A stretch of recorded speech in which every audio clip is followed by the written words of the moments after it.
Everything paranormal. Para-X. The views expressed and the opinions given by the individual host and their guests do not necessarily reflect those of Para-X, its affiliates, or its sponsors.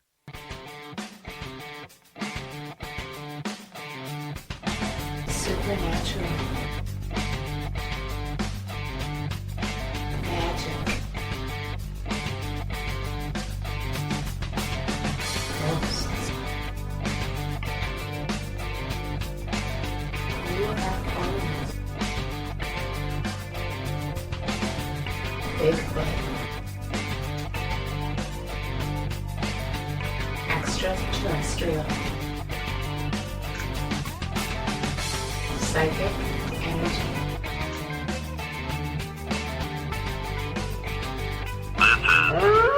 The Calling. And good evening, everyone, and I hope everybody's doing well. And welcome to The Calling 2.0, powered by the SIMCREW. And with me, of course, all the time will be Psychic Medium Valentina. How's it going? Hello. Is your dog behaving? She disappeared.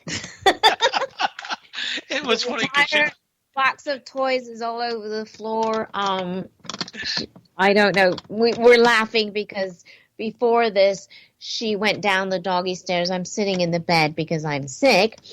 And she went down the doggy stairs next to the bed and pulled all the cords by accident. Go down the stairs and pulled the laptop out of my hands. It was quite a scene.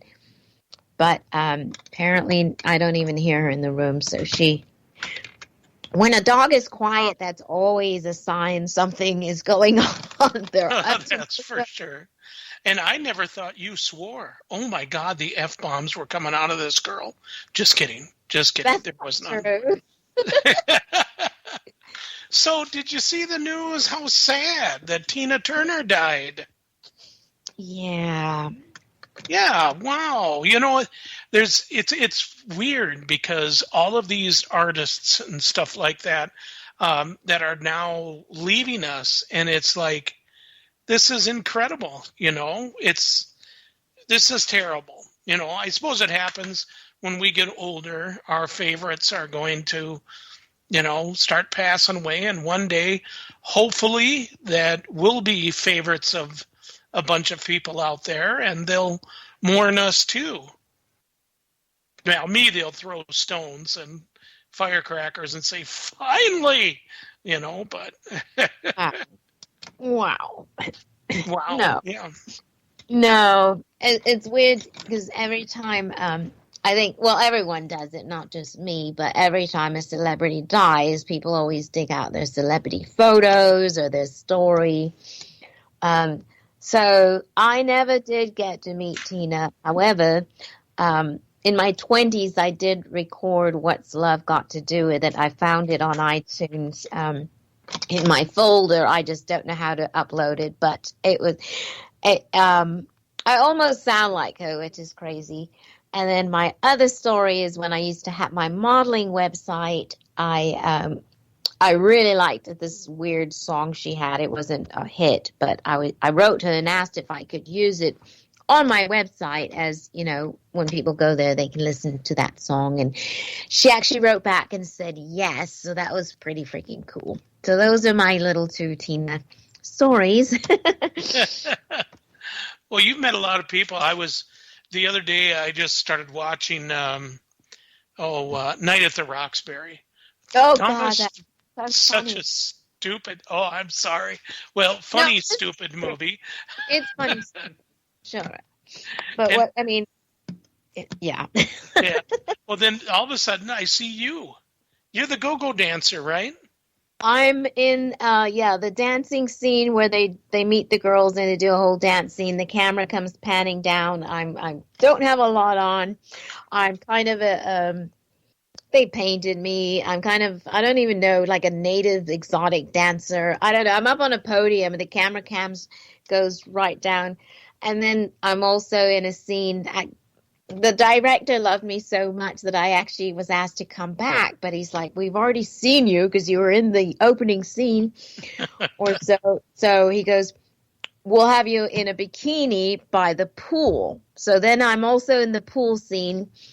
And when that one guy that's really spastic and he's doing like the sprinkler, he's the guy that's like the trainer, really spastic, energized. They're in a sitting and talking, and the camera goes through my legs. It's on a track.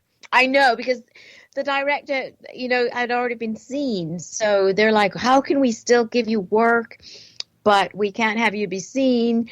So the camera comes through my legs. It's just like a dress, and, it's a very creative shot, but it's just going through my legs. Tina Turner legs. Tina Turner legs. So I know.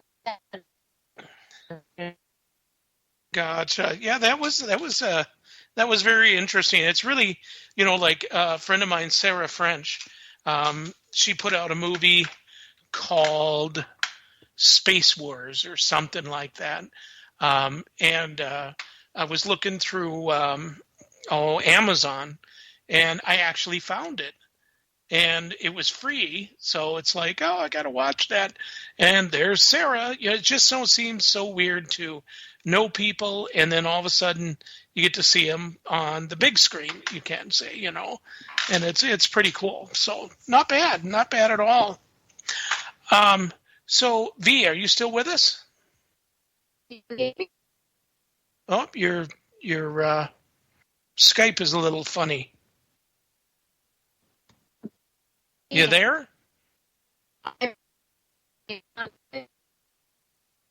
Oh, you're bouncing in and out. You may want to check that connection there. And while you're doing that, one of the things that I wanted to talk about today is, like children having imaginary friends. And let me know when you're back on, V. If you can hear me. Okay. You're there? Yeah.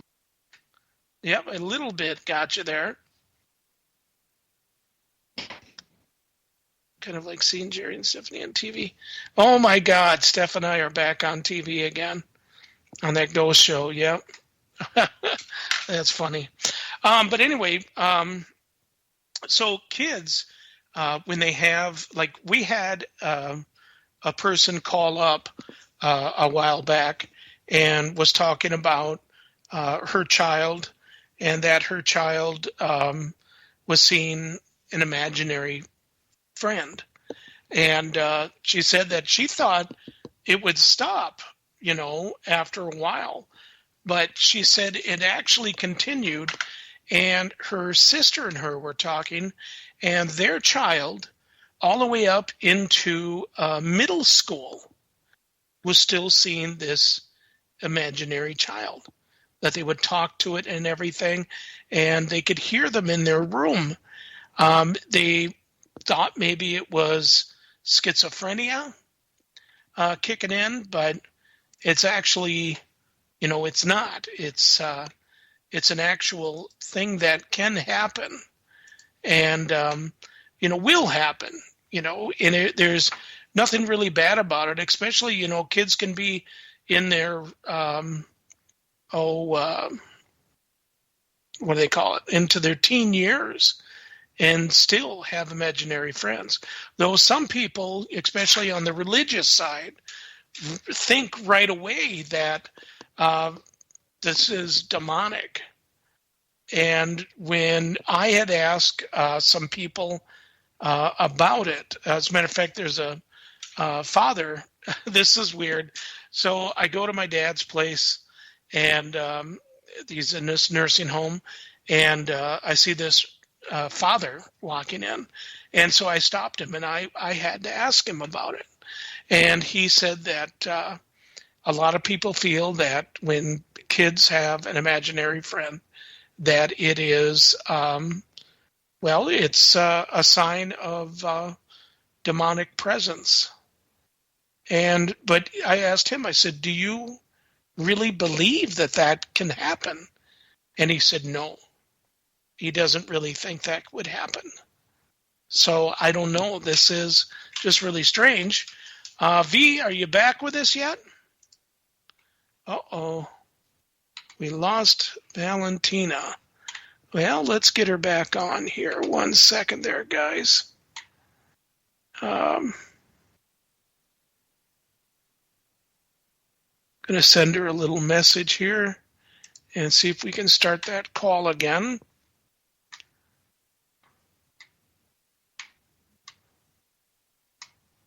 And join call. Okay, well, it's just me. Wow, this is not the way I wanted it. So let's see here. Okay, well, you know what? God, it's really early for. Dang. Trying to think on how else we can get a hold of her. You know, I'm gonna have Sarge put us on a quick little break. I'm gonna give Valentina a call, and then we'll put her on telephone.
All right, we are back. This is Jerry with the Calling 2.0. Along with Valentina, we lost Valentina, but she's back. V, you there? V? Oh, you're kidding me. Hello. Oh, there you are. Oh, you scared me for a moment. Okay, so you're back. Everything's okay? What happened? Just a power outage and a storm here, so Wi-Fi knocked out. I had to power it up and start it over again. So I'm sorry about that. No worries. Are you guys having it's not another, It's not a hurricane, but we just had a big storm with a lot of rain. It's going to continue till this weekend. So I guess I didn't know that it just like knocked out everything. Wow. Alrighty. Well, we're back, and control. All right. Somehow I got actually knocked out of the out of the chat room. That was weird. All right, I'm getting back on there. And okay, so we're back. So when you were taking a siesta, just kidding. I was kind of talking about Tacos. Tacos. There you go. Yeah. No, I was talking about imaginary children. What's your thoughts on imaginary children? Are they good? They bad? It's just something that happens. Well, you mean children having imaginary friends? Friends. You're right. Yeah.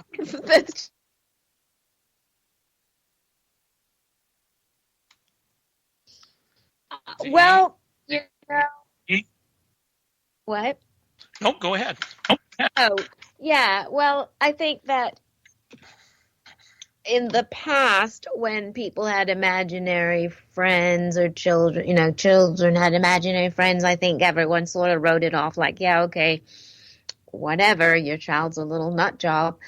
But then with the emergence of the paranormal and the realization that children are able to see ghosts and spirits and things like that, I think people's opinion have sort of changed, and it's a little more believable that maybe they are. I think parents now do start paying attention, especially if they're running, nanny cams and surveillance, because they might actually capture something on film. So I think parents are definitely listening more and believing the child. I always tell a parent, if your child is talking to somebody invisible or staring off into space or playing with somebody, definitely pay attention. Give the child that attention and understanding. Don't just write it off like your child is crazy and ignore it, because that's very frustrating for the child. The child needs to know that, especially if this is a bad entity or a good entity. I mean, talking with your children about this will establish that. And that's also important to be, part of your child's life and believe them and talk to them about things like this so that you can know. Because if it does escalate and suddenly the child gets harmed, there's no one to blame but the parent, because they didn't believe them in the first place. So, right. That's right. So what do you think? Do you think it could possibly be like demonic or no? Not necessarily. Sometimes it's a little ghost child. Sometimes it's a little, elfish little thing that wants to play. I mean, either way, I think it's great that the child has a little play friend. I think it starts opening the child up to spirituality. As long as it's not harming the child, or, I've seen videos where, this thing is pulling on a child's leg or dragging them under the bed. That could be something different. Though some of those videos, so the nanny cams are super scary, because it's like, oh my God, this hand just came from nowhere and pulled the child under the crib. That's a different level of imaginary friend. But, on the most part, like there's one surfacing, Slap Ham or YouTube, that this little girl is standing in the kitchen talking to this thing. And I think she has a box of crayons or something, and all of a sudden you see the box just be pulled out of the child's hand by this invisible force. And, obviously the child was having an argument with the ghost, and the ghost didn't agree. And it was almost like, interacting like a regular child would, and pulled the crayons out of the child's hand. It's an interesting video. I've watched it over and over again. But there's definitely something invisible there. And, when children are arguing with the unseen force, that's also very interesting, because clearly they know enough to differentiate between what's good and bad, and when they don't exactly like what the entity is doing, they're actually talking back. So, which then leads me to believe that sometimes these entities may not be demonic, but maybe they're being bratty or bossy, and the child is actually talking back and doesn't want to do what this thing does. So that's also very interesting. Right. But I mean, overall, I do believe in it.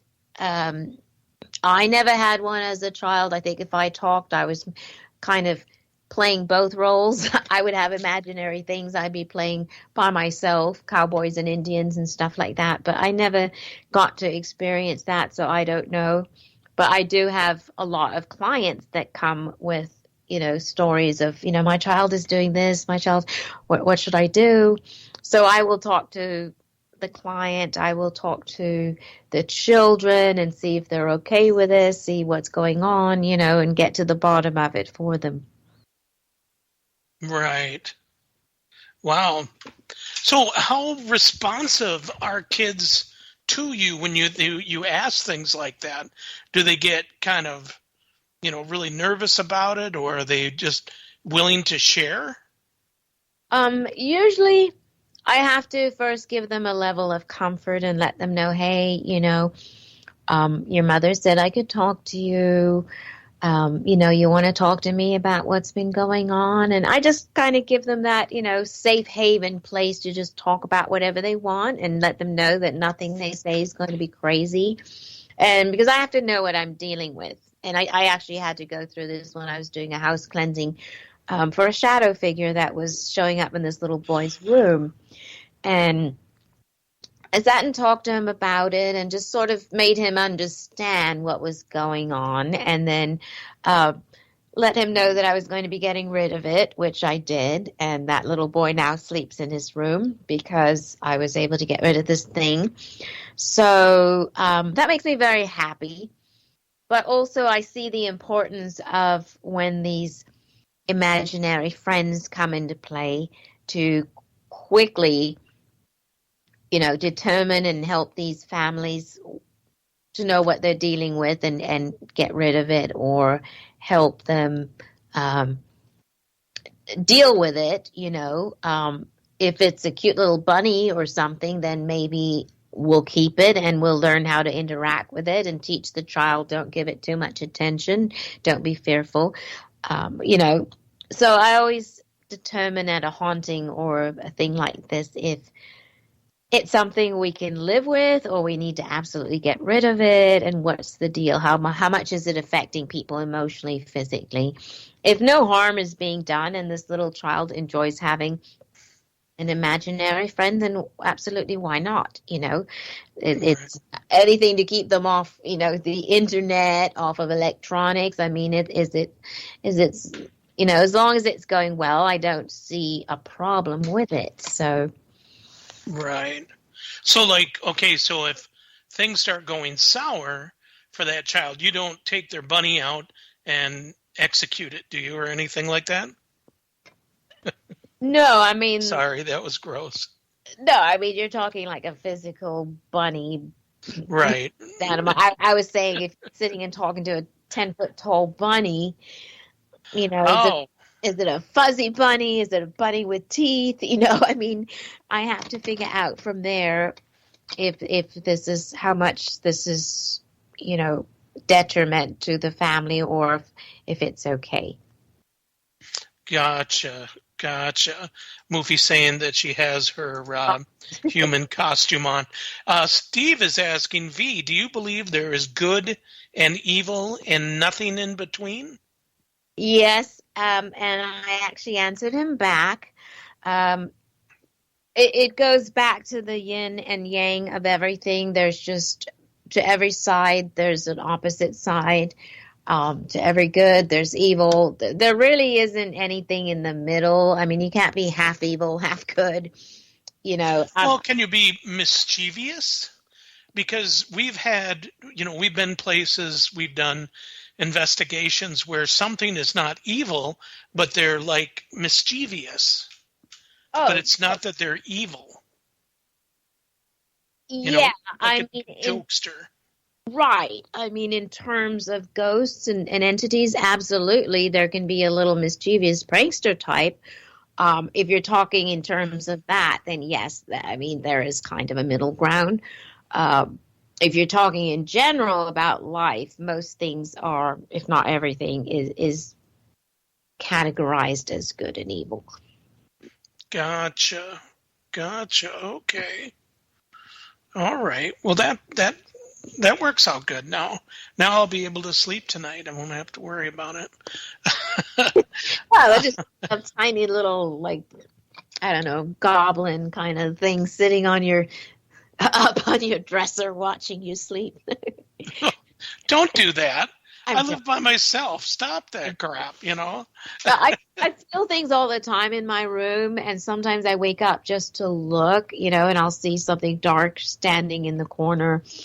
My main concern is I don't care if you want to be in the room, if you want to watch me sleep, if you want to hover above the ceiling, as long as you're not interfering with my sleep or interacting with me and bothering me, That wouldn't bother you if, like, let's say you're sleeping, I walk in the room, I stand in the corner and stare at you. Now that's creepy and weird, but I mean, you wouldn't be.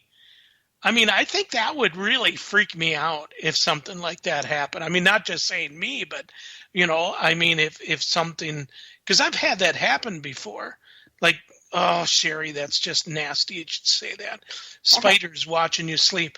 I woke up one time, this is no kidding, and there was, at the old place that I lived at, I just happened to look over at my nightstand, and I turned on the light, and there was this spider that if you make an okay sign with your hand, that was that round.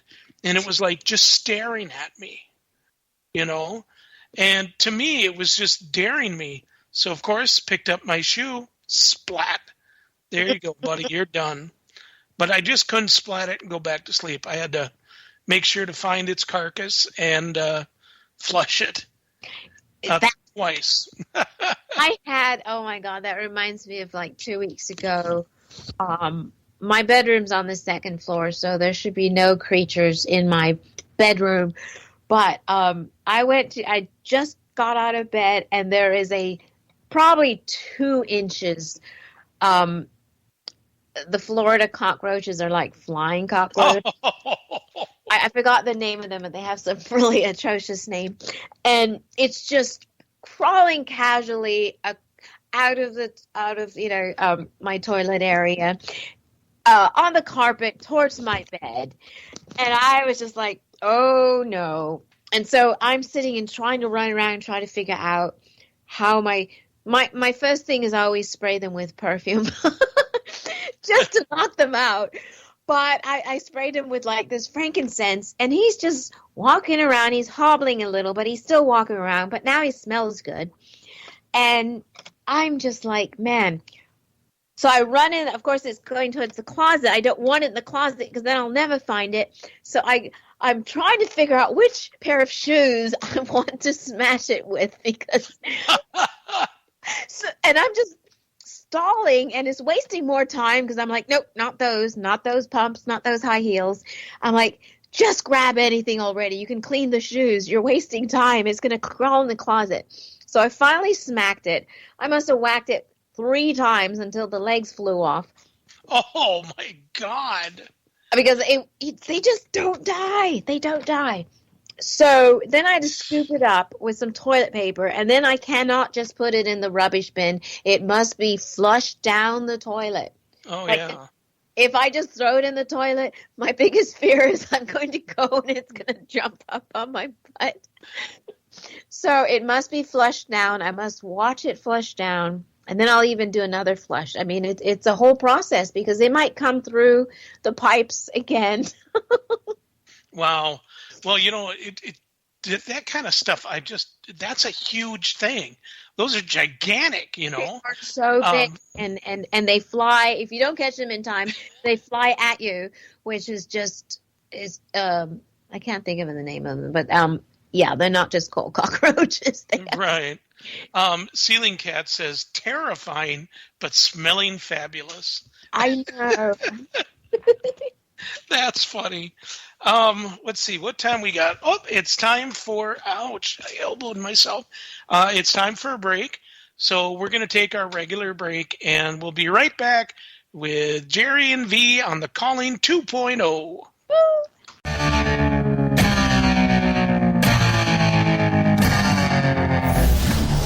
If you're looking for a truly unique podcast experience, we have you covered. Spirit Bayou with CJ Dunham airs live from the Third Coast in Southeast Texas on Tuesday and Fridays at midnight Eastern Time, covering Creole folklore and folk magic to strange paranormal activity to new equipment for the field. CJ Dunham is a Catholic swamp witch, a devotee to our Mother Mary in the Trinity, a true believer in our Lord, the Holy Ghost, and Christ. Peace be with your spirit and the spirits by you. New Aeon Now. News and discussion of the metaphysical, the occult, the paranormal, and much, much more. With your hosts, New Aeon High Priestess, Reverend Lily Alley. The New Aeon is now. Join us every Thursday night at 10 p.m. Eastern for New Aeon Now.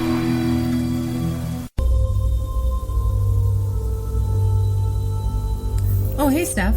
Hey, it's a Taffy Tuesday today, Heidi. Taffy Tuesday. I don't know, Steph. That's kind of a stretch. Well, you know, we want to give everyone something to chew on.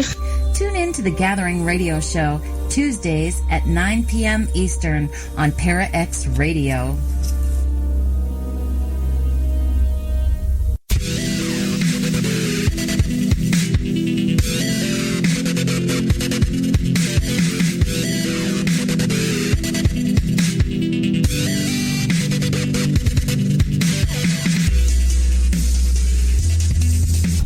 Whether you're listening at home, at work, or anywhere, thanks for making Para X part of your day.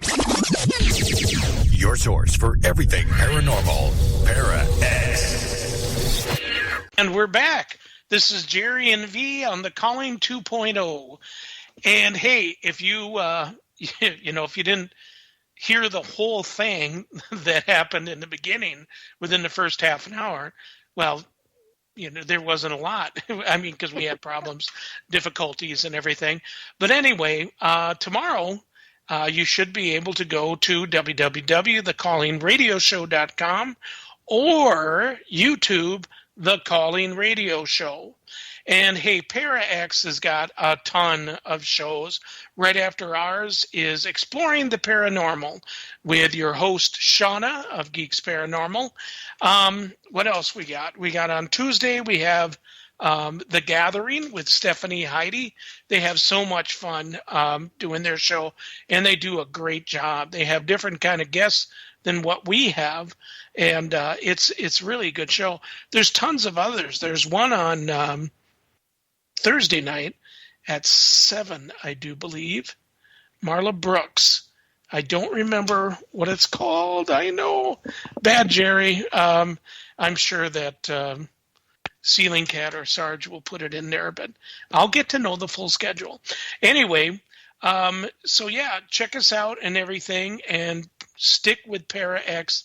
They're what's happening. Now, one thing, I know a lot of people have been asking us, how come we changed the name to the Calling 2.0? We've, powered by the SIMCREW, we've decided to make everything a lot different. Starting next week, it is going to be, well, what you see, what you hear here, and we're going to be video, too. So I got to get my makeup kit out. Right, V? Yes.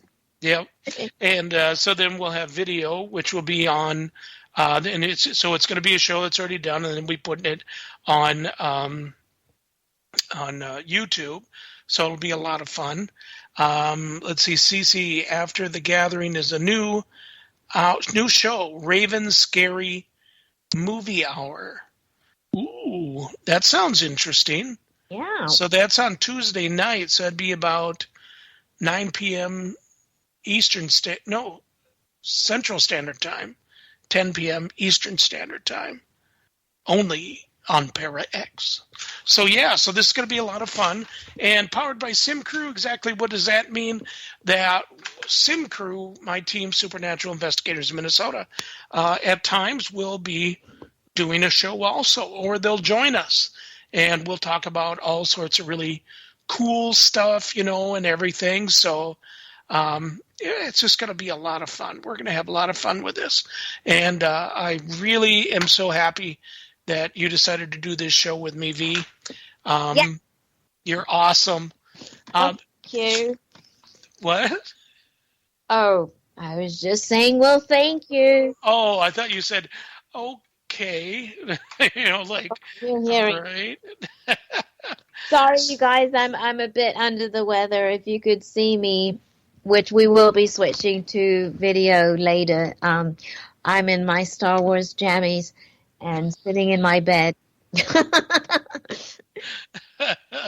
She is. She was, too. Sorry. And it looks great on you. It looks great. So now, V, there's a couple other things that I learned about V. Other than being a psychic, you were a singer, you were all that other stuff. But you also do jewelry, right? Yes, I sell gemstone jewelry on Facebook Marketplace. And I actually am an artist. I've sold over 400 paintings, original art that I do. Sometimes sea life, and sometimes I do commissioned work. I do people's pet portraits. Sunsets is my thing, and beaches. But I'm actually doing a gallery. What do you call it? An art show.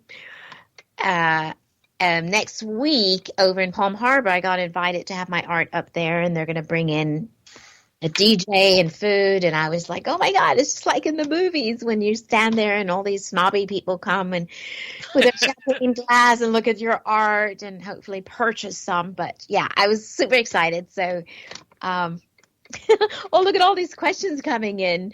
Oh, I know. We'll talk about those in a second. But so now, how can people see your art from the internet? And can they buy from the internet? That's a little tough one because I used to have galleryvalentina.com. Don't look at it now because it's gone, but my art used to be up there, and then people could buy it and it would be shipped, which it actually doesn't cost that much, even though the art is big. It's lightweight. However, I was selling it quicker than I could update the website. So if you're my Facebook friend, the best way right now is if I do post it, and it's for sale, you can just purchase it off of that. That is going to be the way right now. And we'll see how it goes. And if people love my art, and I may get back into painting again, it's definitely a good feeling. But believe it or not, these people wanted 12 paintings, and I looked and I only had like 3 at the house. So I have been painting like crazy and getting out of bed in my jammies, even though I'm sick. I have been painting, and I've only got 1 left to do. So believe it or not, in 2 weeks, I painted 12 paintings, and they are gorgeous, let me tell you. They are. Right. I've seen a lot of your stuff. You do an awesome job. Heart and soul into it, really. I mean, I do. Right. Now, your jewelry, where can they see your jewelry at? You weren't listening. I didn't hear the jewelry part, and I was listening. If you're my Facebook friend, I post in my stories quite a bit, and then you can go to Facebook Marketplace under my name, and you would see that. So is it under the name of Valentina Lomborg? No. Is it? Oh, there where we're going. Okay. You brat. No, it's under Medium Valentina Marie. Because that's my Facebook name, so the Marketplace. So if you go to Facebook, you go to Marketplace, you search for the seller, you would put Medium Valentina Marie.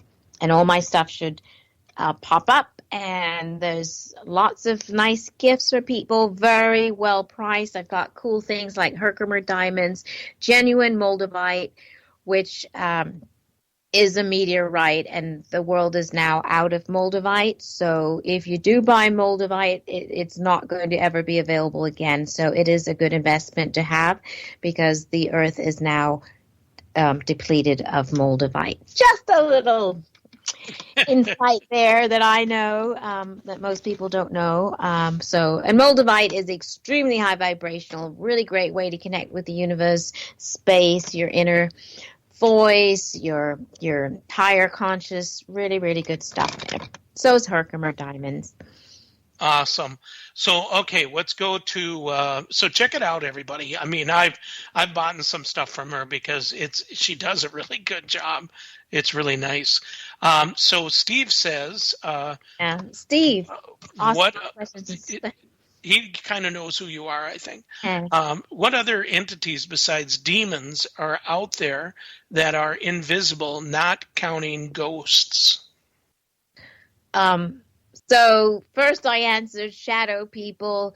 Why did they? It was supposed to be cryptids. They put crypto. Skinwalkers. Well, these are other entities. I wouldn't exactly say they're invisible, but they are super quick, and they do kind of come out of nowhere and then disappear pretty quick. What other? And well, yeah, angels are kind of invisible because they're kind of instructed to, stay under the radar. Right. Yeah, invisible. I mean, there's a lot of things. I'm trying to think offhand now what's invisible, but I mean, a lot of things seem to be able to transcend the boundaries or come in from a portal and pop in and then pop out. So I'm not sure if that constitutes invisible, but it does constitute kind of a quick appearance. Right. Yeah. I'm not sure if that answered the question, Steve. Good question. I loved it. Well, curiosity, when it comes to creepers and it comes to shadow people, are they one and the same, do you think? Creepers. What's your thoughts on that? Creepers, yeah. I've never heard, anything could be a creeper. A goblin, you could call Bigfoot a creeper. So I'm not sure creeper is really, that sounds very blankety, shadow people, I have determined now by watching a lot of videos and chasing my own shadow person when I did this one investigation, are kind of shy beings that really just, it seems like they always are peering around something, around a tree. They're in a doorway looking in, and then as soon as you look or they know that you've seen them, they disappear. It's crazy. They're so fast, but they are super shy. They seem curious. I don't feel that they are here to harm us, but it is some sort of black mass that is able to formulate super quick, make the shape of a human, or it's not ever very detailed. It's just head, shoulders, legs, arms, and then it's gone. And that's about it. It's not really detailed. You can't really see eyes or mouth. It's just this black mass that has figured out how to put itself together very quickly and dissipate very quickly as well. Okay. Well, cool. I believe that too. I definitely do. Creepers, though, there was one at Humbird that was only stayed in one room and would creep across the ceiling, slither like a snake or a salamander, people would say.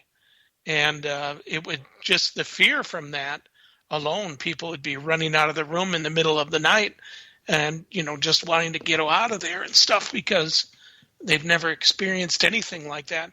Myself, I never stayed in that room, and I will not stay in that room.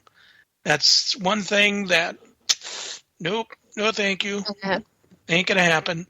Now, just recently we were there, did an investigation, and I haven't even told Steph or any of the team about this, but I had a video camcorder going down a hallway. And you can hear me snoring. Yes, I'll admit it. I was snoring. But while I was watching this, something was just telling me to keep watching it. And it's nothing that you could see, but it was like somebody was right next to the camera, and they're not to the same rhythm of my snoring. So something was standing next to it, breathing next to the camera. Now, it couldn't have been any one of us because the way the camera was placed. It's just no way, because you would have seen that person because it was stuffed in like a corner. And it went on for maybe 3 or 4 minutes, and then it stopped. And I just thought it was just the weirdest thing I have ever heard. But that was the one that 2022, I think it was, where we caught on audio something breathing like they were staring at the video camcorder when a scream came from downstairs. And that was absolutely terrifying. So, well, one of these days you're going to have to come and join us, kid. Yeah. Well, it's going to happen. Don't worry. It's just a matter of time. I'm ready to ghost hunt, and I'll get up there to Michigan, Minnesota, the other Michigan. The other M, yeah. And some M word. I get Michigan and Montana, Michigan and Minnesota mixed up because they're close together. They both have an MI. They're both cold, and both have all the paranormal stuff going on up there. So right. Get up there. Yeah. I do want to put a plug in for Stephanie and my daughter Casey. Now, they've been doing a lot with Tokate, trying to get Toki, which is down by you in Florida, and fly her out and fly her back home. She's at I think, this aquarium. I can't remember exactly where she's at, but she was brought there 50 years ago, and she's an awesome candidate to be put back in the Salish Sea. And the Colts owner has decided that he's putting in $20 million to get her put into a container and to fly her to there, and then they're going to put her in a sea pen. Now, we're hoping everything's going to go good in 2023. So really hoping on that. But the reason I bring this up is because Casey and Steph started an Etsy store. Oh. And it's called Salish Sea Souvenirs.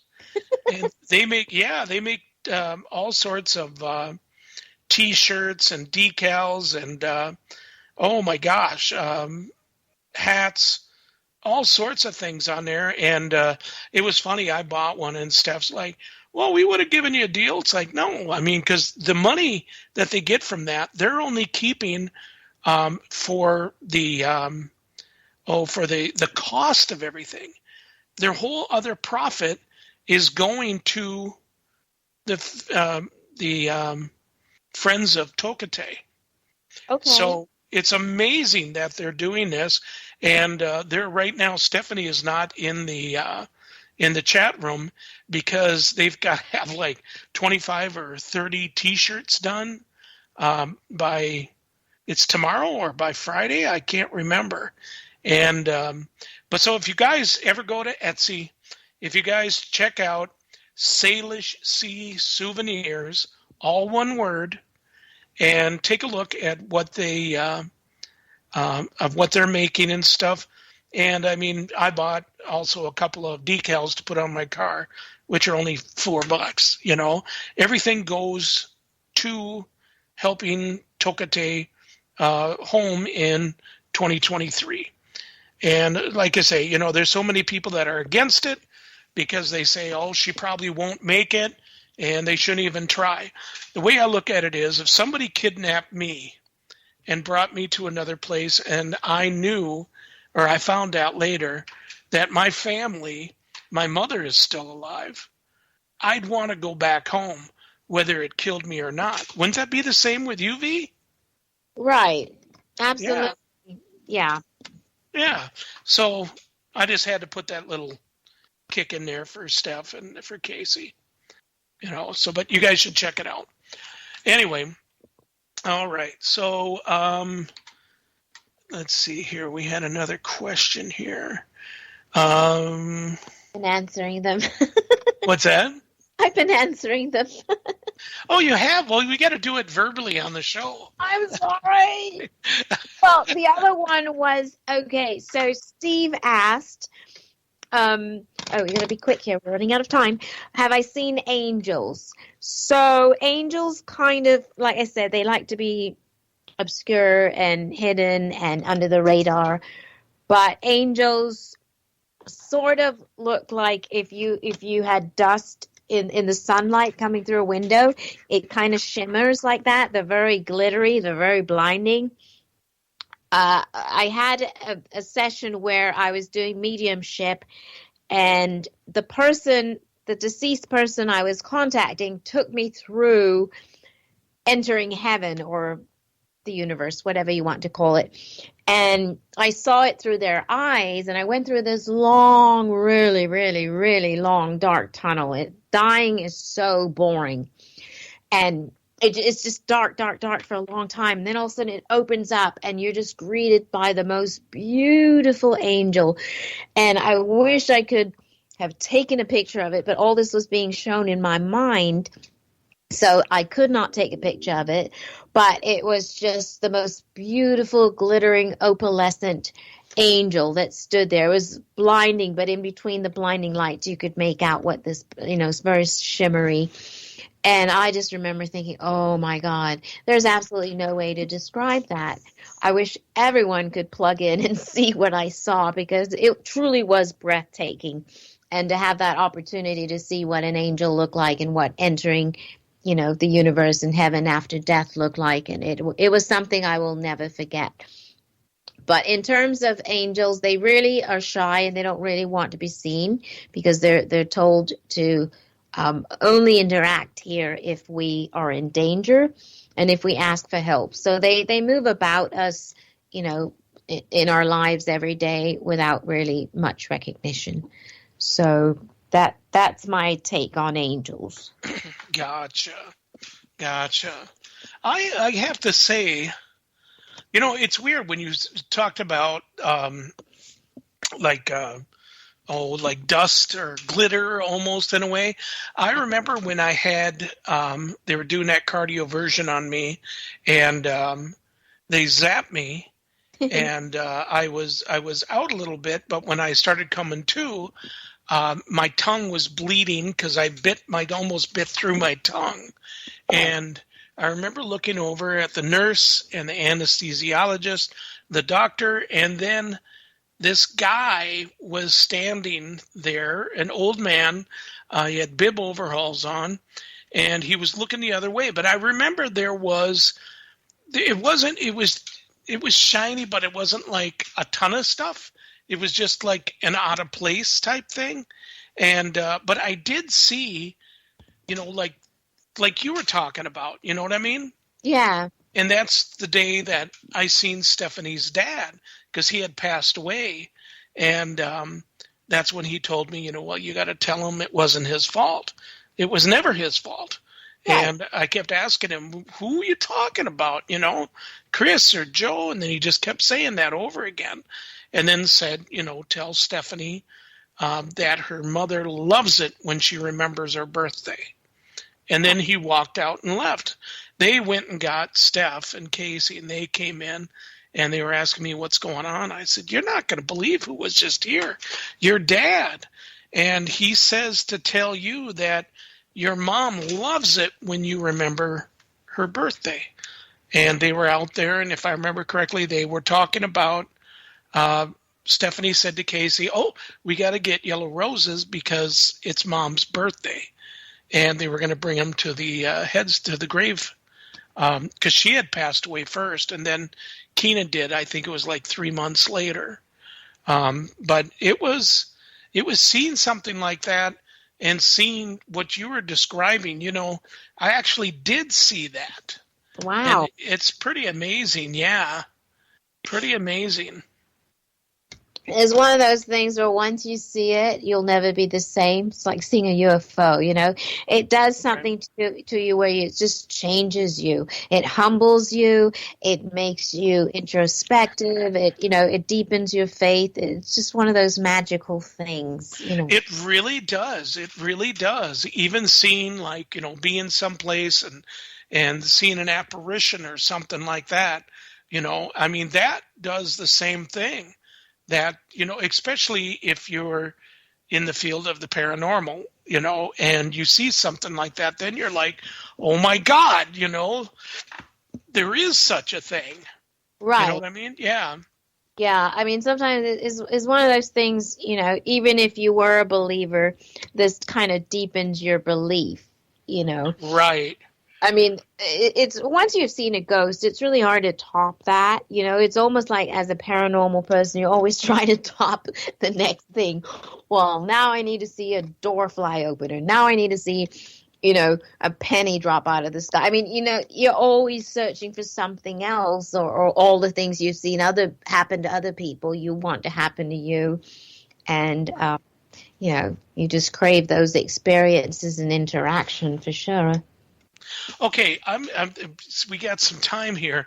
So we had a case, this was years and years and years ago, and the people of the house were claiming that the daughter walked into a bedroom, I think it was hers, and here was a clown sitting on their chair, going around in circles real fast and stuff. And then it stopped and stared at her. So she ran out, and she was like in her teens and stuff. And she called for mom and dad. They went in there. There was no clown, but the chair was still spinning around by itself. Ooh. Now, could that have been, the daughter setting it up? That could have been. We look at all facets. That could have been that. But every time we went into another room, we'd find a dime. And they said that they were finding dimes. And I said, like, how? She goes, well, I just vacuumed and everything. And I took the vacuum, whirled up the cord and everything, put it away, looked back, and here's dimes sitting on heads up on the floor. And she's like, well, what does that mean? I go, I don't know. And she said, okay, well, answer this for me. I'm taking a shower, and all of a sudden I hear something hit the floor. And I said, what was it? She said, a penny. Wow. Heads up. And I'm like, somebody a while back, it was even on this show, oh God, was this years ago though, was saying there was a thing called pennies from heaven. Oh, yeah.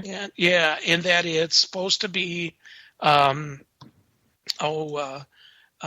good thing sign when a penny comes through. Yeah. Is that somebody's watching over you? Yeah. Something like that. Is that true? I mean, I don't remember the show exactly what people were saying about it and stuff, but I just remember that little fact or that little statement and stuff. I just thought, if it happened to me, it's like, really? What is a penny going to get you nowadays? Not a darn thing, We need more than that. Oh, it's that time, folks. That time.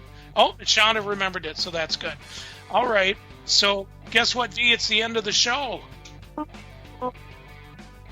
And want to thank everybody for listening. Thank you, Sarge. Thank you, Para X. Everyone. And thank you, Fee. You're the best.